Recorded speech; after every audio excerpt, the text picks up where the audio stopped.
Bonjour à tous, moi c'est Mister Django. Dans cette vidéo, on va voir comment être un bon investisseur en crypto-monnaie. Pour être un bon investisseur en crypto-monnaie, premièrement, c'est l'investissement en soi-même, c'est-à-dire c'est la formation. Sans la formation, vous ne pouvez rien faire dans la crypto-monnaie. C'est la formation que vous allez voir, analyser les crypto-monnaies. C'est dans la formation que vous allez découvrir les bons sites et les faux sites.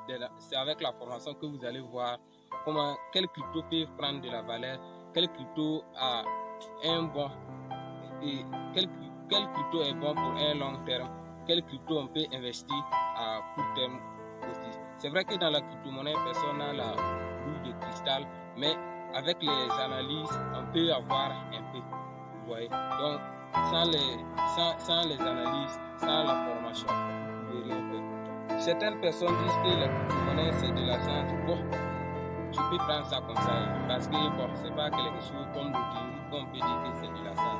C'est la connaissance de l'écosystème qui va vous faire gagner de l'argent dans la crypto-monnaie. Le domaine de la crypto-monnaie n'est pas fait pour les personnes à faible d'esprit. Quand tu décides de te lancer dans la crypto-monnaie, rassure-toi d'avoir un cœur dur comme du fer et des poumons durs, forts, sinon tu risques de craquer un jour. Il y a certaines personnes qui pensent que la crypto-monnaie c'est de l'argent facile. Testez pour savoir si la réussite était faite pour tout le monde. Même les personnes faibles d'esprit allaient réussir. Donc, tous les investisseurs en crypto-monnaie allaient réussir, mais ça ne marche pas comme ça. Forme-toi d'abord. Apprends, faut avoir un coach à côté de toi. Faut avoir quelqu'un qui va toujours conseiller. Marche avec des personnes qui ont la même vision que toi. Un peu, tu vas s'améliorer. Parce que la crypto-monnaie là, c'est très vache. Si on dit crypto-monnaie, il y a beaucoup de cryptos. Mais comment savoir les bonnes cryptos? Donc, c'est dans la formation que tu peux avoir le minimum et te lever et faire des recherches. Il ne faut pas trop te concentrer aussi sur le peu qu'on t'a donné. Dans la formation, on te donne l'essentiel. Le reste là, c'est toi qui vas te lever, faire tes propres recherches, faire tes propres analyses pour avoir la suite. Deuxièmement, pour réussir aussi dans la crypto-monnaie, il faut faire tes propres analyses avant de te lancer. Il y a certaines personnes qui attendent sur les réseaux sociaux que tel crypto est en train de monter, tel crypto est en train de chuter, et il part, il prend son argent et miser sur ce projet-là, sans lire le livre blanc même du projet. Donc d'autres aussi voient sur les réseaux sociaux que tel crypto va prendre de la valeur, acheter tel crypto, il fait aucune recherche, il part, il achète les cryptos là. Donc ça, tu peux prendre l'argent que tu peux prendre l'argent, investir, tu attends 2 ou 3 ans, ça te rapporte rien. Tu vas dire que la crypto-monnaie là, que c'est pas de réel, que c'est de l'arnaque. D'autres même sont investis dans des projets bizarres. Tu vois que ton argent là est en train de chuter, et après on te dit que désolé, votre projet est scammé. Vous voyez. Donc c'est à cause de tout ça là. Faut pas courir derrière les projets qui sont en train de pumper. Faut faire tes propres recherches, faire tes propres analyses avant de te lancer. Sinon, si tu attends parler d'une crypto-monnaie, c'est vrai que la plupart des gens aussi qui disent faire leurs propres recherches, mais si tu attends parler d'une crypto-monnaie, fais même tes propres recherches avant de te lancer, parce que chacun a ses objectifs à atteindre. Genre, si moi j'investis dans cette monnaie, c'est pas mon objectif là, c'est pour faire quoi.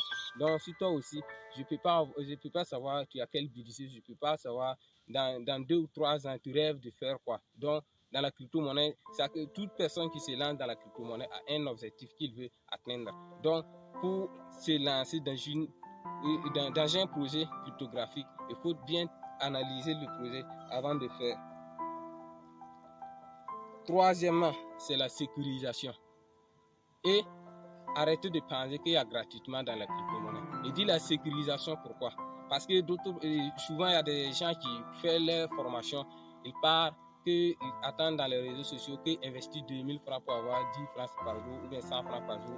Et le site là, on lui demande de connecter avec son wallet et il connecte. 2 ou 3 mois, et un bon matin, il rentre trouver que son portefeuille est vide. Mais c'est normal. Dans la crypto-monnaie, si tu veux faire des airdrops, crée un portefeuille uniquement pour les airdrops. Mais pour l'investissement, là-bas, on ne doit pas s'amuser. Tu dois prendre ça au sérieux parce que c'est quelque chose de très sérieux.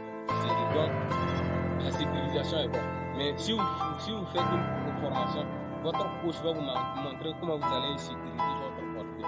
Mais la plupart de ceux qui perdent leur portefeuille sécurisé, ils cliquent sur les liens au hasard.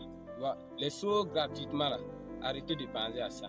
Voilà. Si vous voulez faire des sauts gratuits, je n'ai pas vous dire que ça n'existe pas, ça existe. Mais la plupart des projets que vous voyez, qui disent genre investissement, quoi, ce sont des arnaqueurs. Donc, pour faire ce genre de projet-là, vous devez avoir un autre portefeuille pour ça. Et pour l'investissement, on ne doit pas s'énerver là-bas. C'est ce que j'ai à vous dire. Numéro 4, il faut souvent jeter un coup d'œil dans votre portefeuille. Parce que la plupart des gens peuvent aller acheter un projet. Comme ils disent que la crypto-monnaie, c'est quelque chose qu'il faut être très patient. Il achète le projet, il prend sa phrase de récupération, il peut supprimer son wallet. D'autres même peuvent acheter, faire 2 ou 3 ans sans jeter un coup d'œil. Comme ça, c'est pas bon. Après, tu peux rentrer voir que ta crypto a fait x4, x10, x100, x1000 même, et tu n'étais pas à côté et il est rechuté. Donc, il faut jeter un coup d'œil au minimum une fois par semaine. Là, si tu vois que la crypto-monnaie est montée, si tu veux, tu peux revendre et attendre quand le marché va chuter, tu vas reprendre. Donc, il faut souvent jeter un coup d'œil dans ton portefeuille. Le numéro 5, pour investir dans la crypto-monnaie, il faut être très patient. Il faut investir l'argent que tu es prêt à perdre. Parce que investir l'argent en ligne, ce sont des risques. Il faut investir l'argent que tu es prêt à utiliser dans 3, voire même dans 5 ans. Sinon, si vous prenez l'argent que tu veux utiliser dans 1 mois ou 2 mois, investir, après, ça sera des problèmes. Voilà, investissez l'argent que vous êtes prêt à utiliser dans 3 ou 5 ans, comme le grand coach, M. Sim-Émile Parfait, a dit. Dans la crypto-monnaie, j'ai toujours l'habitude de le dire, on n'investit pas l'argent qu'on veut utiliser aujourd'hui. On investit l'argent qu'on va utiliser dans 2, dans 3, dans 4 ans. Ne prenez pas l'argent qui vous sert pour payer votre loyer ou pour rationner la maison pour investir dans la crypto-monnaie. Investissez l'argent que vous allez utiliser dans 5 ans. Vous avez regardé la vidéo, il a tout dit dans la vidéo. Pour investir dans la crypto-monnaie, il faut être très patient. Il faut être aussi courageux. Voilà. Donc, c'est ce que j'ai à vous dire sur ce point. Monsieur Sim-Émile Parfait a tout détaillé dans la vidéo. Vous-même, vous avez vu. Donc, investissez l'argent que vous êtes prêt à perdre. Investissez l'argent que vous voulez utiliser dans 3 ou 5 ans. Voilà. Donc, ce que j'ai à vous ajouter aussi, on est en Afrique. Donc, la plupart des gens sont des ignorants. D'autres ne sont pas ignorants, mais sont entourés des gens qui sont des ignorants. Donc, si tu te décides de te lancer dans la crypto-monnaie, arrête d'écouter les palabres de cabaret. Arrête d'écouter les gens qui ne font pas de recherches. Les gens qui croient qu'ils connaissent, or pourtant ils ne connaissent rien. Donc, si tu es entouré des ignorants et que tu lances dans la crypto-monnaie, tes amis peuvent parler et après tu vends tes cryptos et puis tu ressors. Tes amis là peuvent faire que tu abandonnes. Donc, si tu vois que tu es entouré des gens qui sont des ignorants, si tu rentres dans la crypto-monnaie, fais ça en cachette, c'est-à-dire fais ça en secret. Maintenant, et tu collabores avec ceux qui ont des connaissances sur la crypto-monnaie et vont t'apprendre un peu, jusqu'à tu vas devenir expert. Donc, c'est tout pour aujourd'hui. Si vous avez aimé la vidéo, n'oubliez pas de liker, partager et commenter. Surtout, abonnez-vous. On a assez des vidéos